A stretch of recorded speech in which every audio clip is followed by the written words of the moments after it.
نبی پاک علیہ السلام نے فرمایا جو دعا تو کسی کے لیے مانگتا ہے اللہ پہلے تیرے حق میں قبول فرماتا ہے۔ لوگ خوش ہو گئے آپ لوگ، او بھائی دعا مانگیں کسی کے لیے، بد دعا نہیں کرنی۔ کچھ لوگوں کو دعا لگ جاتی ہے۔ آپ کو جو آدمی بڑا چمکتا دمکتا اجلا نظر آئے نا، اس کا کبھی ماضی ٹٹولو گے نا تو کبھی کوئی اس کے گھر سے روٹی کھا گیا تو فقیر اور اس نے ذوق سے کھلائی تھی، کبھی پیچھے سے ٹٹولو گے تو کوئی روٹی کھا کے دعا کر گیا تھا، کوئی چند گھڑیاں دروازے پہ رہا تھا، اس نے نیکی کی تھی دعا کر گیا تھا۔ کبھی ٹٹولو گے ڈھونڈو گے تو بیمار ماں نے کسی کو دعا دی تھی کہ پتر اللہ تیرے اوپر فضل کرے، کسی کے بوڑھے باپ بیمار نے دعا دی تھی اللہ تجھے کسی کا محتاج نہ کرے، کسی نے دعا دی تھی۔ وہ دعا ہے جو اس کے دائیں بائیں آگے پیچھے چلتی ہے۔ کبھی کسی بندے کو اتنا تنگ نہ کرنا کہ وہ اتنی تکلیف میں آئے کہ وہ خود تو کچھ نہیں کر سکتا، ماڑا ہے، لیکن پھر وہ رات کو اپنے رب کی بارگاہ میں بیٹھ کے کہے کہ تو حاکم و عادل ہے مگر تیرے جہاں میں ہے تلخ بہت بندہ مزدور کے اوقات۔ پھر ایسا نہ ہو غریب ہے ماڑا ہے خود تو کچھ نہیں کر سکا پھر اللہ کی بارگاہ میں تیری شکایت کرے، ایسا نہ کرنا۔ میرے نبی پاک علیہ السلام کے درویش صحابی تھے حضرت سعید بن زید رضی اللہ تعالیٰ عنہ، فقیر فاقہ مست، حضرت عمر رضی اللہ تعالیٰ عنہ کے قریبیوں میں سے تھے۔ ایک عورت نے الزام لگا دیا زمین کے قبضے کا۔ میں کیسے آپ سے کہوں کہ جب لوگ کسی ایسے شخص پر جس نے زندگی ساری دیانتداری سے گزاری ہو، لوگ الزام لگاتے ہیں نا تو یہ بھی نہیں سوچتے ہم بات کس کے بارے میں کر رہے ہیں، کھلی ہوئی زبان ہوتی ہے جو مرضی کہہ دیتے ہیں۔ حضرت سعید ابن زید پر الزام لگا دیا، اتنا بڑا آدمی محبوب کا صحابی اور عورت نے الزام لگا دیا۔ اور جب اللہ والے بد دعا دیتے نہیں، لیکن جب کوئی تکلیف اتنی دے کلیجہ پھٹ جائے پھر بندہ کیا کرے؟ وہی بات کہ اب وہ کچھ کہہ نہیں سکتے تھے، ایک عورت پر کس طرح کوئی بات ہو سکتی تھی؟ دونوں ہاتھ اللہ کی بارگاہ میں اٹھائے، یہ صحیح حدیث میں موجود ہے۔ دونوں ہاتھ اللہ کے حضور اٹھا کے عرض کرنے لگے مالک اگر یہ عورت جھوٹی ہے نا تو پھر اسے اندھا کر دے اور اس کی قبر اس کے گھر میں بنا دے۔ صحابہ فرماتے ہیں کہ حضرت سعید ابن زید کا تو وصال ہو گیا، زمانہ گزر گیا، لیکن ہم نے پھر اس بی بی کو اندھا ہوتے دیکھا ہے۔ پھر اس کے گھر میں کنواں تھا اور ہم نے اسے اپنے ہی گھر کے کنویں میں گر کے مرتے ہوئے بھی دیکھا ہے۔ اس لیے کہ جب آپ کسی کو تکلیف دیتے ہیں، جب آپ ستاتے ہیں، جب آپ وہ بات کرتے ہیں جو اس بندے میں موجود نہیں ہے، جب آپ جھوٹ بولتے ہیں اپنے نفس کی تسکین کے لیے، جب آپ زیادتی کرتے ہیں صرف اپنی انا کے لیے، تو پھر بعضوں کا دعائے ضرر نکلتی ہے منہ سے، دعائے ضرر، اور یہ رد عمل کے طور پر نکلتی ہے۔ نبی پاک رحمت للعالمین ہے، لیکن جب حضور گزرے نا ایک دن طواف بیت اللہ شریف کر کے تو کفار نے پھبتیاں کسیں، بار بار بلا بھلا کا، ایک طواف بھی حضور نے کر لیا، دوسرا بھی کر لیا، تیسرا بھی، اور پھر انہیں اوجڑیاں ڈالی، کئی تکلیفیں دی۔ تو اس وقت حضور نے پھر دعا کی تھی اے اللہ گن لے ان لوگوں کو، گن مالک ان بندوں کو، یہ اتنی تکلیف دیتے ہیں۔ حضرت صدیق اکبر فرماتے ہیں وہ جن کے لیے محبوب نے اس دن دعا کی تھی وہ چن چن کے بدر میں قتل ہوئے، سارے گن گن کے وہ لوگ قتل ہوئے۔ کیوں ہم کسی کو اتنا ستائیں کہ اس کے منہ سے پھر ایسے جملے نکلیں جو ہم سے سنبھالے نہ جا سکیں؟ کسی کو اتنا نہ ستاؤ کہ بیچارہ خود کچھ نہ کر سکے اور اللہ کے حضور تمہاری شکایت کرے۔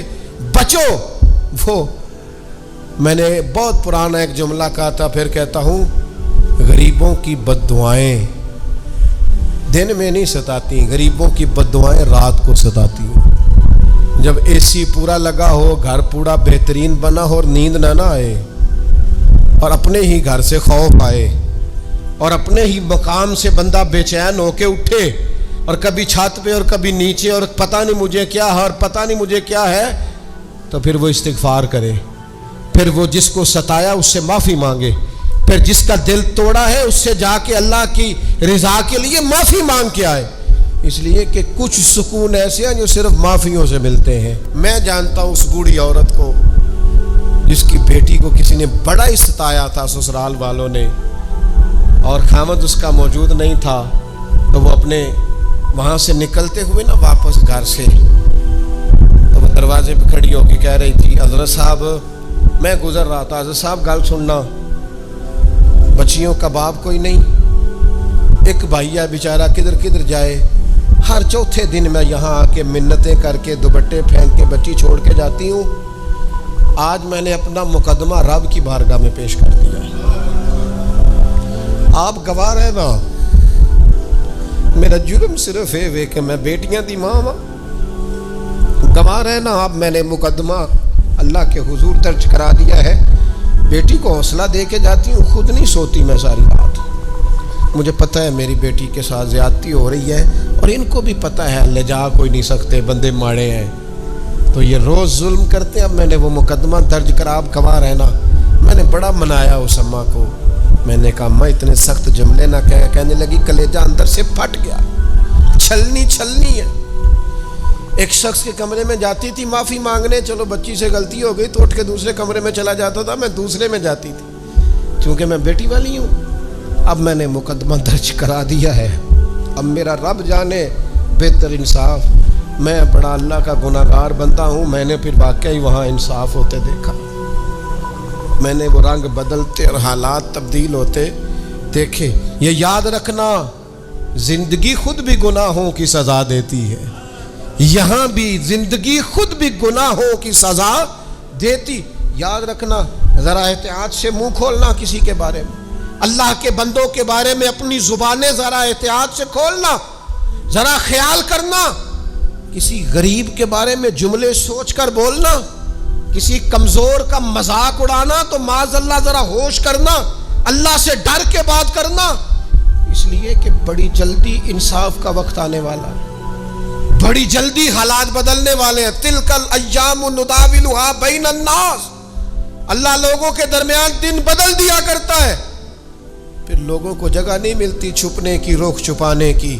حضرت سعد بن ابی وقاص، بخاری مسلم دونوں میں حدیث، حضرت عمر نے انہیں کوفے کا گورنر بنایا تھا، حاکم بنایا تھا۔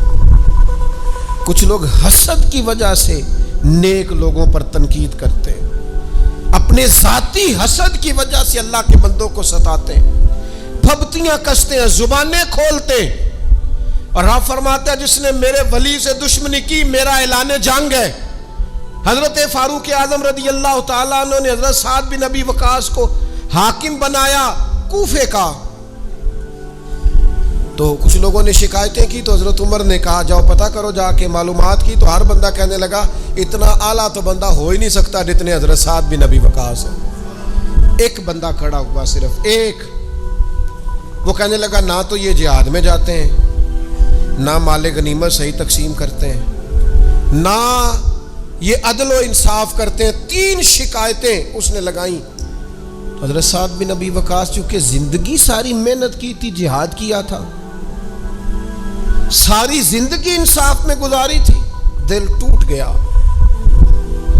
اللہ کی بارگاہ میں عرض کرنے لگے مالک اگر یہ ریاکاری کے لیے کہہ رہا ہے نا، یہ باتیں جھوٹ بول رہا ہے، تو پھر اس نے 3 الزام لگائے ہیں، تو میں 3 دعائیں کرتا ہوں، اس بندے کی عمر لمبی کر دے، اس کا فاقہ بڑھا دے، اور اسے فتنوں میں مبتلا کرنا میرے مالک۔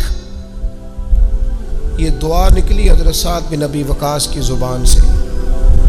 صحابہ اور تابعین فرماتے ہیں وہ بندہ اتنا بوڑھا ہو گیا، حضرت سعد بن ابی وقاص تو وصال کر گئے، بڑی شان سے دنیا سے گئے، لیکن وہ اتنا بوڑھا ہو گیا کہ اس کی بھویں جھک گئی تھی، اور فاقے کا یہ عالم تھا کہ فاقہ ختم ہی نہیں ہوتا تھا، اور فتنوں کا یہ حال تھا کہ بڑھاپے میں بھی معاذ اللہ چوکوں میں کھڑی عورتوں کو چھیڑ دیتا تھا، اور لوگ جوتے مارتے، تکلیف دیتے، باز کیوں نہیں آتا تجھے، شرم کیوں نہیں آتی؟ تو کہتا تھا لوگوں میں کیا کروں، مجھے حضرت سعد بن ابی وقاص کی بد دعا لگ گئی، میں نے ان کو ستایا، دل توڑا، اذیت دی، کیوں ہم اس طرح کے لفظ کہیں؟ حضرت مولا علی شیر خدا رضی اللہ تعالیٰ عنہ گرمیوں میں بھی موٹے کپڑے پہن کے پھرتے تھے. لوگوں نے کہا حضور سخت گرمی اور پھر آپ تو بڑے دلیر آدمی, جوان اور گرمیوں میں بھی موٹے کپڑے. فرمانے لگے نبی کریم نے دعا دی تھی کہ اللہ علی کو موسم کی شدت سے بچا کے رکھنا, موسم کوئی بھی ہو علی پہ اثر ہی نہیں کرتا, شیر خدا پہ اثر ہی نہیں ہوتا, موٹے پہن لوں پتلے پہن لوں, اللہ میرے جسم کو موسم کی شدت سے محفوظ رکھتا ہے. اپنے لیے دعائیں سمیٹ, چکروں میں نہ پڑھیں وہ جی سب کی اللہ سنتا ہے, کس نے کہا نہیں سنتا. لیکن کچھ ایسے ہیں جو ہاتھ اٹھا دینا تو رب کریم قبولیت سے فرماتے ہیں دیر نہ کرنا, ذرا جلدی جانا, قبولیت سے اللہ کہتا ہے. کچھ ایسے ہیں, دیکھیے سب کی دعائیں اللہ کے حضور قبول ہوتی ہیں, لیکن کچھ زبانیں ایسی ہیں جو رب کریم کو پیاری بہت زیادہ ہے. حدیث صحیح میں موجود ہے, نبی پاک علیہ السلام نے فرمایا, رب فرماتا ہے جب بندہ کثرت نوافل کے ذریعے میرے قریب ہو جاتا ہے تو وہ پھر اتنا قریب ہو جاتا ہے, اتنا قریب ہو جاتا ہے کہ میں اس کی زبان بن جاتا ہوں. جب بھی وہ سوال کرتا ہے میں اپنے فضل سے اسے عطا کرتا ہوں. بخاری مسلم دونوں میں موجود ہے. اب ایسی زبانیں جن کو اللہ تبارک و تعالیٰ کی بارگاہ سے یہ اذن مل گیا, کثرت عبادت, کثرت نوافل, زہد, ورع, تقویٰ, کہ اللہ کے حضور جب وہ عرض گزار ہوتے ہیں تو مالک ان کی دعائیں قبول فرماتا ہے. تو اب اگر کسی کو کسی ایسی زبان کی خبر آئی اور اس نے جا کے اس سے دعا کرائی اور اللہ نے اپنے فضل سے اس بندے پر رحمت کر دی اور دعا قبول ہو گئی, تو بتائیے حرج والی بات کیا ہے. اب اس پر بھی وسوسہ ہے کہ اللہ صاحب کی سنتا ہے, آپ نے فلاں کو دعا کے لیے کیوں کہا, اس پر بھی وسوسہ ہے. روحانی دنیا سے لوگوں کو دور کرنے کے لیے, اللہ کے نیک بندوں سے دور کرنے کے لیے, وہ لوگ جو مالک کریم کے قرب والے ہیں, جن کو قرآن مجید نے اولیاء اللہ کہا ہے, ان سے لوگوں کا رشتہ کمزور کرنے کے لیے ایک نیا رنگ, ایک نئے انداز میں بات کہ اللہ سب کی دعائیں قبول کرتا ہے. تم دعا کرانے جا رہے ہو, تم نے فلاں سے کہا میرے لیے دعا کرنا, تم نے فلاں بزرگ سے کہا میرے لیے دعا کرنا. تو میرے بھائی یہ تو بڑی آسان سی سادی سی بات ہے. اچھا یہ بھی ضروری نہیں کہ جو دعا کرا رہا ہے وہ کوئی کمزور ہی ہو, وہ گناہگار ہی ہو, اور وہ کسی نیکوکار سے ہی کہے کہ میرے لیے دعا کرنا تو تبھی بات بنے گی. بعض نیک بھی کہہ دیتے ہیں اور اس سے کہہ دیتے ہیں جو درجے میں ان سے کم ہوتا ہے. کیا حضرت امام جعفر الصادق رضی اللہ تعالیٰ عنہ نے کہا نہیں حضرت داؤد طائی سے کہ میرے لیے دعا کرنا؟ کیا کہا نہیں بعض اساتذہ نے شاگردوں سے کہ دعا کرنا؟ کیا کہا نہیں کہ بعض مشائخ نے مریدوں سے کہ میرے لیے دعا کرنا؟ بھائی کیا بیٹا اپنے باپ کے لیے دعا نہیں کرتا؟ کیا بیٹیاں بیٹے ماں باپ کے لیے دعا؟ او سنو نا یار, اس سے بڑی میں آپ کو بات کیا سناؤں. بخاری مسلم میں موجود ہے, حضرت عمر فاروق رضی اللہ تعالیٰ عنہ عمرہ کرنے جا رہے تھے.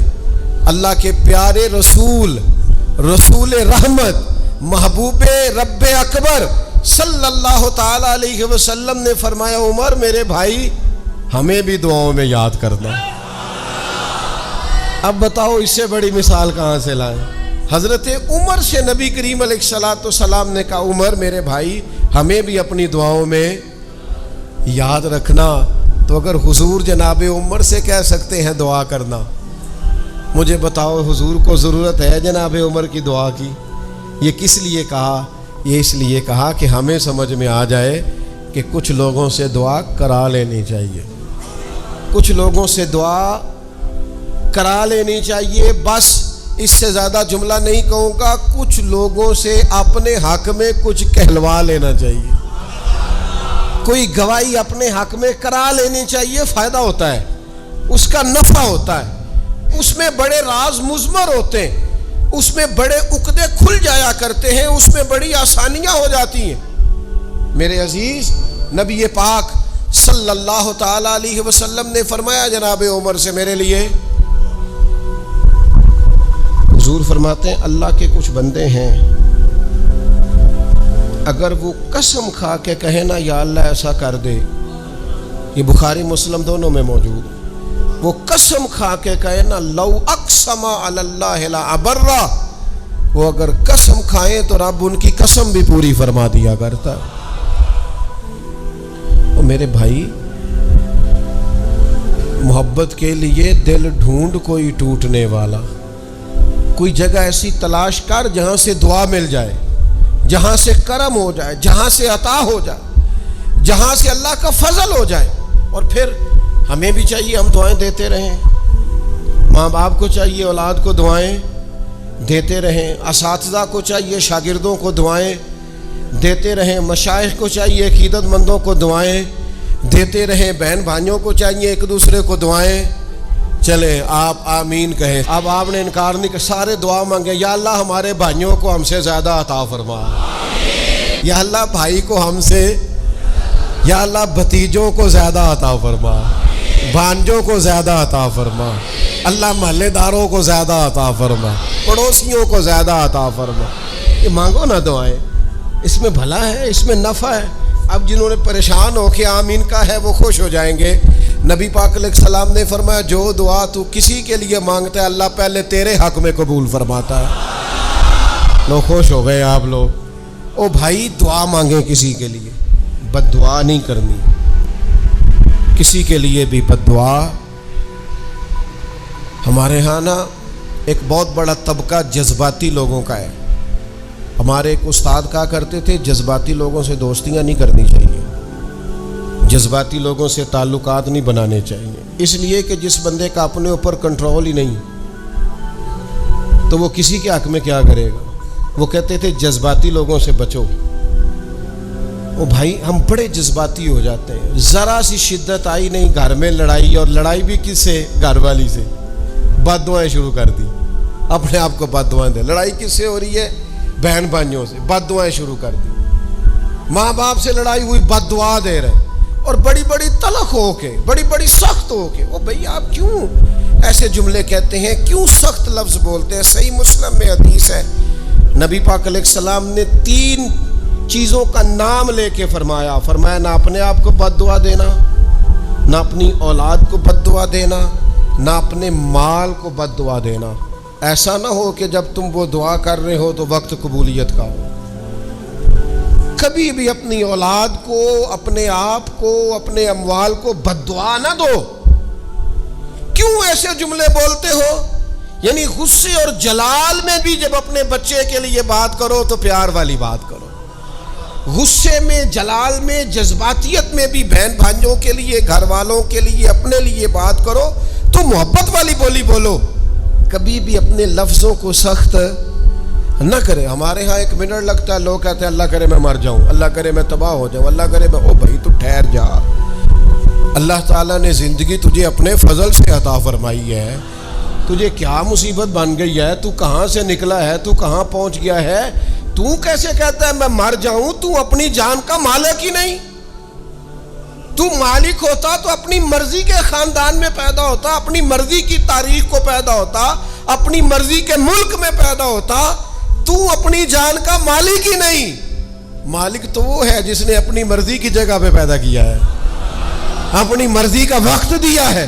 تو کیسے کہتا ہے میں مر جاؤں؟ نہیں، تو مر سکتا، اپنی مرضی سے مرے گا تو خودکشی حرام ہے، اور رب رسول کے راستے میں مرے گا تو شہادت کی موت نصیب ہوگی، ہمیشہ کی زندگی ملے گی۔ وَلَا تَقُولُوا لِمَن يُقْتَلُ فِي سَبِيلِ اللَّهِ أَمْوَاتٌ۔ لہذا جذباتی ہو کی بد دعائیں کرنا اور سخت بد دعائیں کرنا۔ میرے ابا جی بھینس کو بد دعا دینے سے بھی منع کرتے تھے، اور میں کبھی کبھی حیران، جب ہم نے یہ حدیثیں پڑھی نا بعد میں کہنا سیار ان پڑھ بندے نے کی تو سبق لیا۔ جانور کو، بھینس کو، وہ کسی وقت وہ تنگ آتے نا تو کوئی سخت لفظ کہتا تو کہتے نا بھائی مال نو بد دعا نہیں دئی دی۔ تو اس وقت تو مطلب سمجھ نہیں تھی کہ یار مطلب مال نو بد دعا نہیں دئی دی، ایڈی کیڑی میرا مطلب ہے مشکل ہے ان بندہ ماج نو بھی مندہ نہ آکھے۔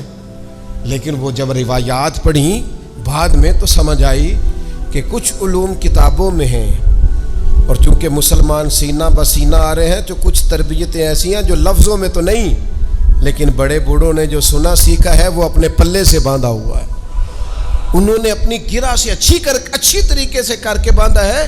بد دعا نہیں، آپ دعا کریں، آپ اچھے لفظوں میں، اور کوئی بندہ مل جائے نا۔ میں ویسے نے کئی دفعہ کہا ہے، پھر کہتا ہوں، آج کل نا کو میرے جیسے بندے کو چلو اونچی کرسی پہ بیٹھتا ہے، نماز پڑھاتا ہے، پگڑی باندھتا ہے، تو کوئی بندہ نیک سمجھ بھی لے تو دعا نہیں کراتا، فوٹو ہی لیتا ہے۔ پہلے لوگ دور سے آتے تھے تو آ کے کہتے تھے دعا کرانے آئے، اب وہ کہتے ہیں بڑی دور سے چل کے آیا ہوں جی، بڑی مہربانی، تو کہتے ایک فوٹو مل جائے گی۔ وہ اللہ کے بندے، ہم دعا دے رہے ہیں تو فوٹو لے رہا ہے۔ پھر ایک اور گل آج کل بڑی عام ہے، وہ کہتے جی ذرا یادگیری رہندی ہے، تو میں کہ غوث پاک دی تے کوئی فوٹو نہیں، سانو تے ہر ویلے یاد رہندے نے، کوئی فوٹو نہیں، ہمیں تو کبھی نہیں بھولے۔ خواجہ اجمیر کی کوئی فوٹو نہیں، ہماری نس نس میں آباد ہے۔ امام اعظم ابو حنیفہ کی کوئی فوٹو نہیں، لیکن ہم تو حنفی ہیں، ان کا نام لے لے کے جیتے ہیں۔ میرے حضرت صاحب کے ساتھ کوئی فوٹو نہیں، جرت ہی نہیں تھی، اتنے قابل ہی نہیں تھے کہ ساتھ کھڑے ہو سکے۔ وہ میرے گھر کبھی نہیں آئے، اور میں سمجھتا تھا گھر اس قابل بھی نہیں کہ اتنی بڑی ذات کو میں کہوں کہ تو میں کو جیتے دل بر سونا، اور کتنا سونا، او سونا تے رج کے سونا تے سونا جی میں سویرا، میں کو جاتے رج کے کو جاتے کو جا جی میں ہنیرا۔ کبھی اتنی ضرورت ہی نہیں کی، اتنی طاقت کے ساتھ کھڑے ہو کے کہیں کہ میں تیرے برابر ہوں تو فوٹو بنا، اتنی ضرورت کبھی ہوئی نہیں۔ لیکن کیا کریں، دور بدلا، حالات بدلے، زمانہ بدلا، طور طریقے بدلے۔ وہ کبھی لوگ مشائخ کے پاس دعائیں لینے جاتے تھے، کہتے تھے ہم آئے ہیں کوئی دعا کر دیں، وقت بدل گیا، 30 سیکنڈ کی ویڈیو رہ گئی۔ او خدا کے بندو، تھوڑا سا روحانی زندگی کی طرف آؤ، روحانی زندگی کی طرف۔ او بھائی دعائیں کرائیں، اپنے لیے گواہیاں پکی کریں، اپنی والدہ سے، اپنے والد سے، اپنے دادا سے، اپنے نانا سے، اپنی نانی سے، اپنی دادی سے، اپنے بہن بھائیوں سے، اپنے دوستوں سے، اپنے مرشد سے، اپنے استاد سے دعا کراؤ۔ ان سے کہو ایک دفعہ میرے لیے ہاتھ اٹھا دے اللہ کی بارگاہ میں صحیح روایت پیش کرتا ہوں، میرے نبی کریم نے فرمایا تھا عمر فاروق سے، سیدنا عمر سے، قطعی جنتی عمر جن کا حضور جنت میں محل دیکھ کے آئے، نبی کریم نے فرمایا تو عمر، لوگ حج کرنے آئیں گے، جہاد کے لیے آئیں گے، اگر یمن والے لوگ آئے اور تجھے ان میں سے میرا اویس کرنی مل گیا تو عمر اس سے اپنے لیے دعا کرا لینا، عمر اویس سے دعا کرا لینا، اسے کہنا تیرے لیے دعا کر دے۔ حضرت فاروق اعظم ڈھونڈتے رہے، ملاقات ہوئی سیدنا اویس کرنی سے، کہا دعا کر دے یار میرے لیے۔ وہ ڈھونڈو، کوئی بیٹھا ہوا مجھے دور دعا دیتا ہے، میں ڈوبتا ہوں پر سمندر اچھال دیتا ہے۔ ایک تو نیکوں سے دعا لے لو، اللہ والوں سے دعا لے لو، ماں باپ سے دعا لے لو، بزرگوں سے دعائیں، اور دوسرا بد دعاؤں سے بچ جاؤ، دعائے ضرر سے بچ جاؤ۔